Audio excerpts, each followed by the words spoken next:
Hello everyone, my name is Heather Ali and I am a student of Rehan School. Whenever I come here, I come with a new interview. Today we have a very special guest with us. His name is Philip Britton. Today we will learn about his life journey, his leadership work, and ask him some powerful questions. So, hello, sir. First of all, can you please introduce yourself to our viewers? Yeah, hi. Thanks for having me. Welcome. My name is Philip Britton. I'm in the U.S., Washington State, and born and raised here. I've been on a wild journey my life over the last 15 years or so. I've been in the leadership field, and God has taken me on quite a journey in leadership and building confidence. And now I get to train and teach and help others build that same unshakable confidence for themselves.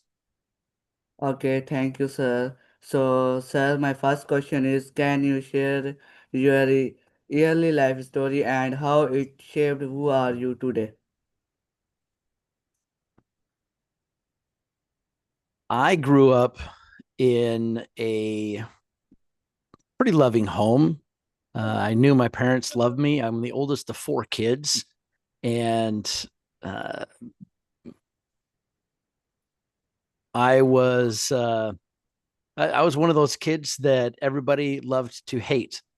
Uh, I was the I was the kid that got beat up every day after school. My self image, my confidence was not there. I had zero confidence, zero self image. I hated who I was. I hated everything about me, and so did everybody else. I had a uh, I knew that my parents loved me. They taught me what they could. I remember second grade going into my second or third day of school. My parents were working 16-hour days, long days, and I was about 8 years old, still wetting the bed. And I remember feeling this. I knew that I needed to take care of my bedding, right, and then what I didn't understand was the need that I should take a shower. So I went to school smelling like you do when you wet the bed. And I remember it was like Moses parting the Red Sea. I walked in and sat down at my desk, and everyone parted. And from that day forward, I was known as Stanky.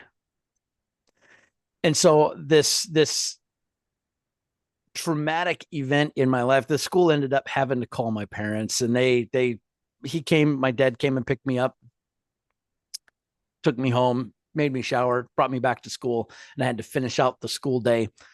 And from that day forward, I became the kid that everybody wanted to pick on. It was a very, very traumatic moment in my life. But going through that, all through middle school and then into high school, uh, I began to learn some very tough lessons, short lessons, um, some very difficult lessons in figuring out who I am, who God's created me to be, where I should be going in life, what I should be doing, and who I should look at myself, the reality of who I actually am. Excuse me, my dog. Come on, out of here. There we go. Okay, Sorry. sir. Dogs unpredictable. Um, so I had a very very traumatic childhood in a lot of ways, and coming out of sixth grade into seventh grade, I remember someone had given me a cassette tape of a Christian rap artist called Stephen Wiley. And I remember listening to that cassette over and over and over, memorized it front and back. Your listeners probably don't even know what a cassette is. It's kind of like uh, it, it's an audio track. You can find them in museums now, but you put them in a little player and it plays a tape. And I remember listening to this rap, and one day I took it to school and I was writing out the lyrics on a paper, and the most popular girls in school, there was a group of about 6 or 8 of them, and they surrounded my desk one morning before first period. This is halfway through my 7th grade year now, and I'm writing out these lyrics, and they surround me. What are you doing? What are you doing? Huh? What? Tell us what you're doing. And I took and I hit it, and I'm like, no, I don't want to say, very still had no idea what I was going to do with my life. Obviously, still had zero self-image, and they're asking me, show us what you're doing.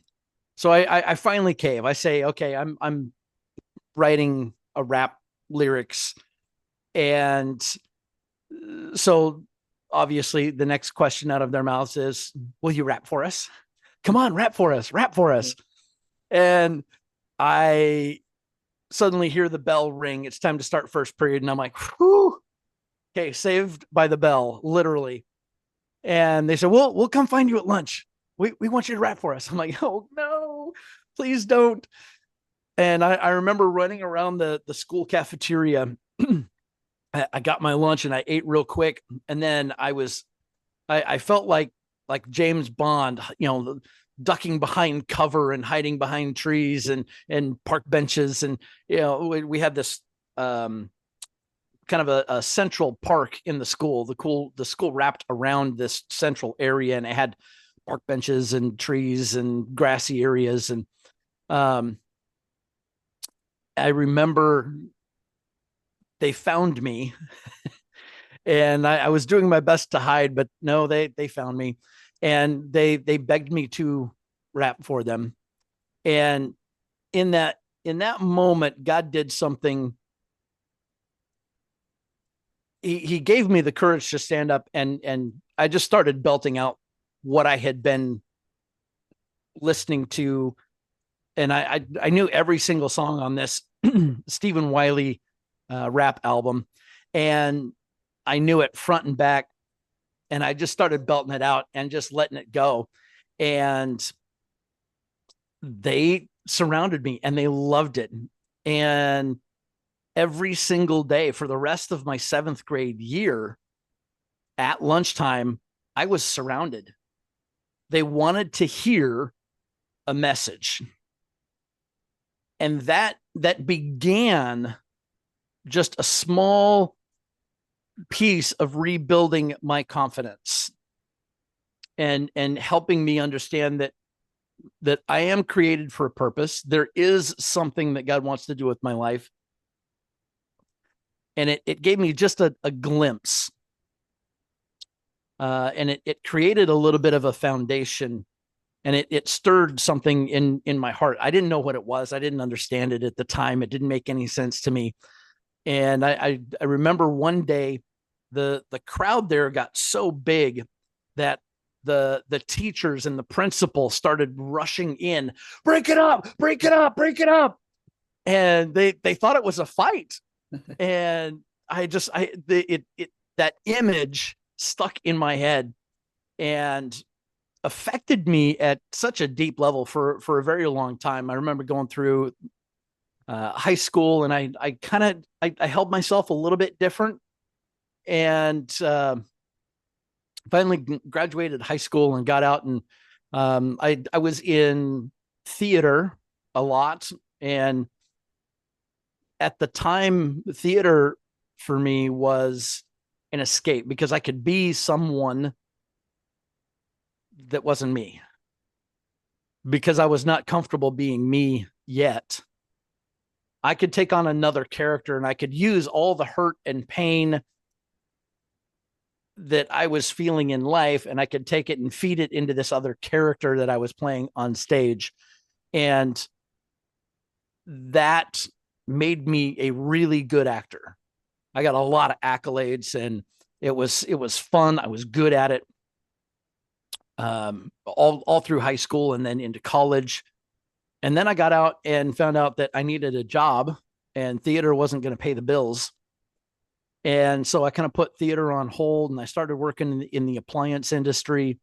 And I spent almost 15 years in the appliance industry, in parts and service and sales and service, um, then into management, back into sales. And all of these, my theater training helped make me a good salesman. And all of those things helped to kind of build my confidence in different areas and in different ways. Um, very active in my church and started a family, and my extended family is very, very tight.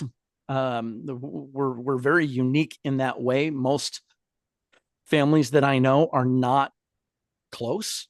They're not really loving to each other. There's a lot of family conflict, but that's not my experience with my family. We were very tight. We've been through a lot of garbage, and we've come close. And we said, no matter what, this family sticks together. We're going to make it through whatever it takes. We're a family. We're going to hold tight. And to this day, my family is very, very close. All of the extended family, my kids, all the cousins. My parents lost my mom back in 2024. So it's January, almost 2 years ago now. My dad's still here. We have such a great relationship, my whole family. But going through those different phases of my life, coming out of sales, being in the appliance industry, I learned a lot about people. I learned a lot about myself. I learned a lot about um, different personality styles, and why it was that I had such a hard time getting along with people, and why I rubbed people the wrong way so often, and why I couldn't figure out how to just be nice to people. And I had a lot of sharp edges I had to kind of chisel off of my hard heart. And God had to do a lot of work inside me. If you couldn't tell, I'm a Christian. I'm not shy about that. God has radically changed my life and set me free in ways that I can't even begin to explain. So moving forward in the appliance industry, sometime around 2011, 2010, I had somebody come into my life that introduced me to a leadership platform. And I at first said, I don't want anything to do with that. That's not the direction I want to go. I'm not interested.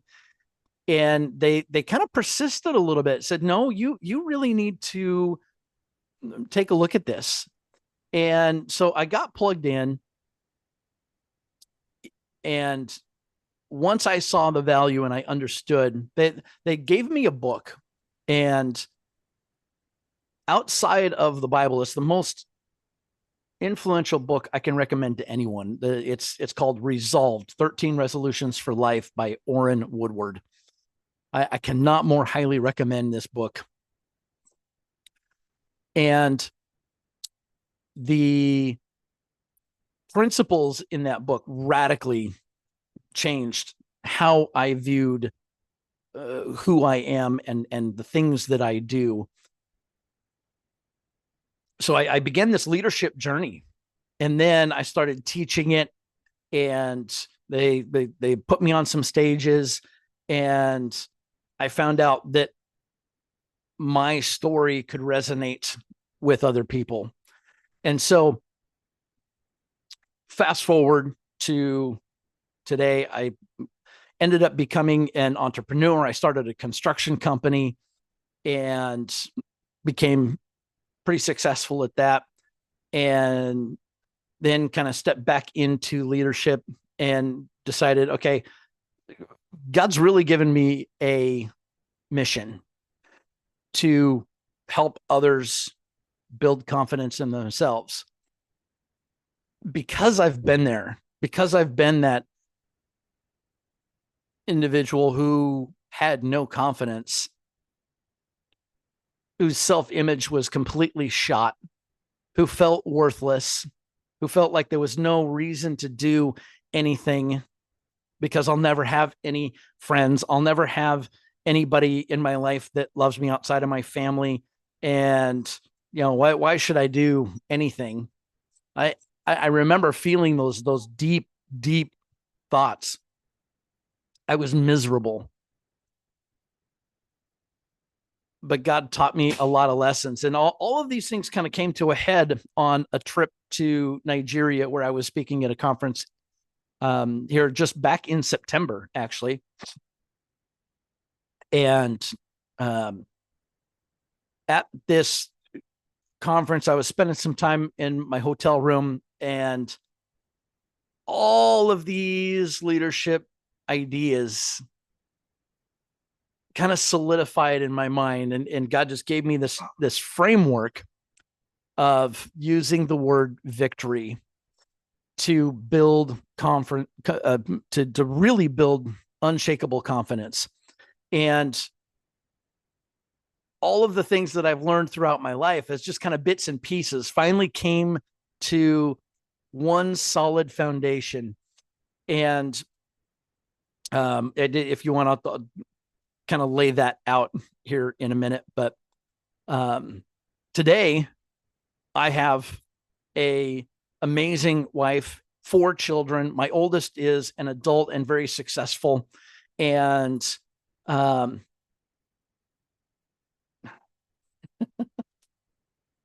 my dog wants my attention. Sorry.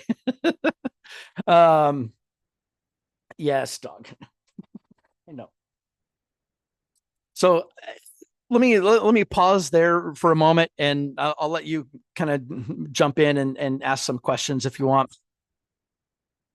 So my next question is, can you share a success story of someone who applied your framework? Yes. Um, Before the framework was actually solidified as a framework, the principles actually I used with my son. Quick story. When my son was born, his mom, but we had a big custody battle, and uh, when he was 12 years old, his mom took him and disappeared. Left, couldn't find her, and I went through the court systems and had private investigators, and long story, super short. I finally found him and his mom in another state halfway across the country. I went, got him. The courts gave me full custody. I brought him home at the age of 16. And at that point, his mom had spewed so much poison and lies about me to him, and created such an image in his mind that when I picked him up, his idea of me was, I hate you. You're not my dad. Why can't you just leave me and my mom alone? I don't want anything to do with you. Just get out, stay out of my life. I don't want anything to do with you. Those words cut so deep. But because I had put these principles into place that I'm going to talk about for myself, they didn't destroy me like they could have. But my love for my son was was far greater. And so when he came home at the age of 16, I brought him home and I began to use the tools that I had been taught over the last prior 15 years being in the leadership field, lessons I learned in books like Resolved and the Bible and so many others, and beginning to apply certain principles, like helping him understand that he needs to have a vision for his future, helping him understand his identity, who he is, who he's created to be, who I see him to be. Um, Helping him build character, helping him build trust with himself, build trust in me, and learning how to trust God. Operating on the heart, doing the hard work in the heart to really not just understand what you're feeling and thinking, and dig into the lies and the pain and the hurt and the trauma from the past, and learn how to forgive and heal from those things, build solid relationships, build relationships, foster those good relationships, the people that are going to lift you up and talk to you in a positive way, that are going to champion your cause, that are going to speak life into you, into what you're doing, into your sphere of influence, people that are going to really support you, learning how to distance yourself and remove yourself from toxic relationships, sometimes family. For my son, it was kind of his mom, and it's unfortunate, and I don't want him to lose the relationship with his mom, but there does need to be some distance. But I really truly hope that his relationship with his mom can be restored, and I know God can do that, but it's really, really tough when you know that someone has lied to you for so long. And so helping him work through these things, and then teaching him how to say yes to opportunities when they present themselves, learning what opportunities are going to feed your destiny, that are going to feed your vision, they're going to feed your end goal for life, learning how to say no to opportunities that are not going to feed your destiny, and then uh, being uh, capable, doing the hard work to make sure that when you say yes, that you're able to follow through on that yes and make it successful, that you've done the hard work ahead of time, that you've prepared, that you've educated yourself, that you're competent in whatever it is you said yes to do, to make sure that your yes is good. um, for some personality styles, they like to say yes to a lot of things, but they don't follow through on the yes, or they attempt to follow through, but they're not competent. And so that you take a trust hit when you say yes, but you're not competent in that, right?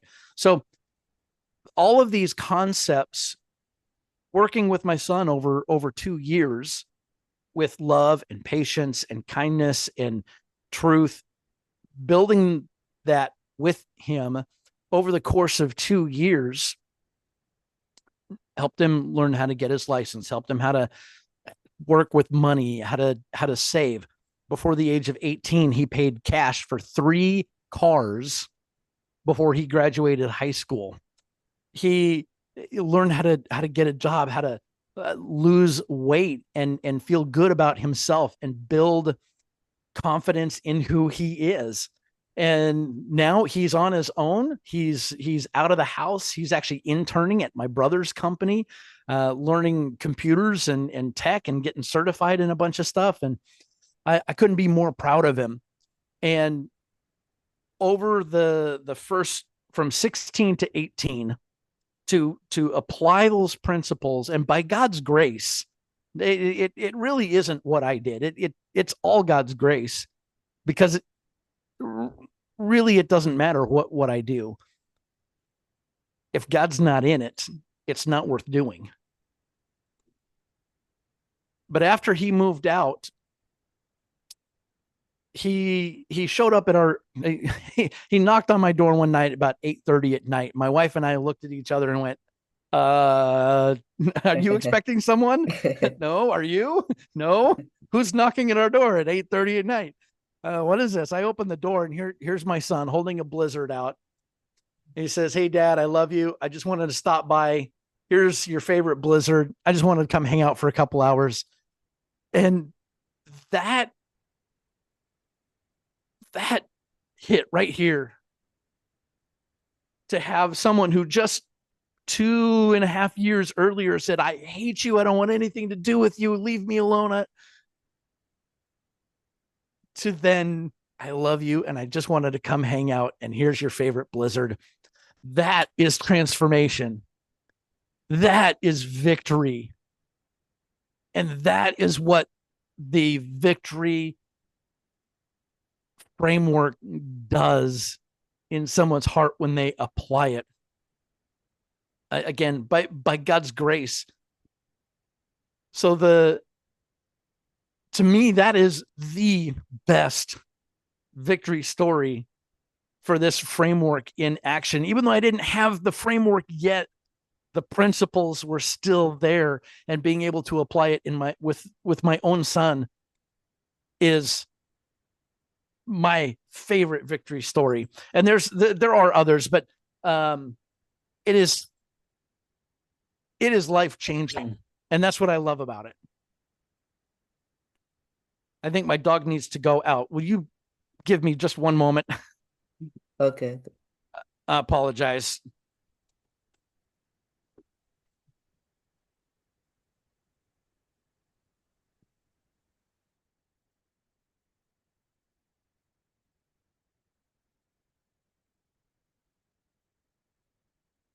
Okay, sorry about that. Okay, sir. So my next question is, what inspired you to create the victory framework? I would have to say divine inspiration. Um, really, the word victory has been kind of a reoccurring theme for many years. Um, Different music and songs, and people would just bring up victory here and there, and it was like God saying, "Hey, I'm trying to give you something. Hey, are you paying attention? Hey, McFly, Knucklehead, hello." And being in Nigeria back in September, just having some quiet time in the hotel, being able to think and pray without all of the chaos with a dog and kids and work and all the things. Um, it's good to kind of get away and get quiet and spend some time with the Lord. And in those moments, God reveals things that unless you can really get quiet and hear what He's trying to say, um, I think that would be one of the things that is really paramount, is learning how to get those quiet times away from all of the noise, and doing that on a regular basis. Because I that really is the big piece to where that victory framework came. Okay. So, sir, my last question is finally, what message would you like to give to our viewers to the interview? You can build confidence. It is possible. There is hope. there is a better life. You are created for a purpose. It's said that there are the two most important days in a man's life: the day he's born and the day he finds out why. And if you don't know what your purpose is, if you don't have a vision for your future, the Bible says, without hope, a people perish. My Thank, mes- my message is that there is hope. You are created for a purpose. You do have a mission in this world, and I want to help you figure out what that is, help you see who you are, and help you achieve victory in your life. And we can do that together. And it's a fun ride, and it's hard, but it's fun. yes. Um, Okay, thank you so much, sir, for sharing your wisdom, experience, and wonderful insight with us today. It was an honor to learn from you. I hope our viewers gain inspiration and motivational from your journey. We will back soon with another inspiring interview. Until then, stay confident, stay focused, and keep learning. Thank you. You're very welcome. Thanks for having me. You can find out more as soon as my website gets back up. It's down for maintenance right now, but iwantvictory.com or philipbritton.com. Yeah. Thanks, sir. Thank you. Have a great one.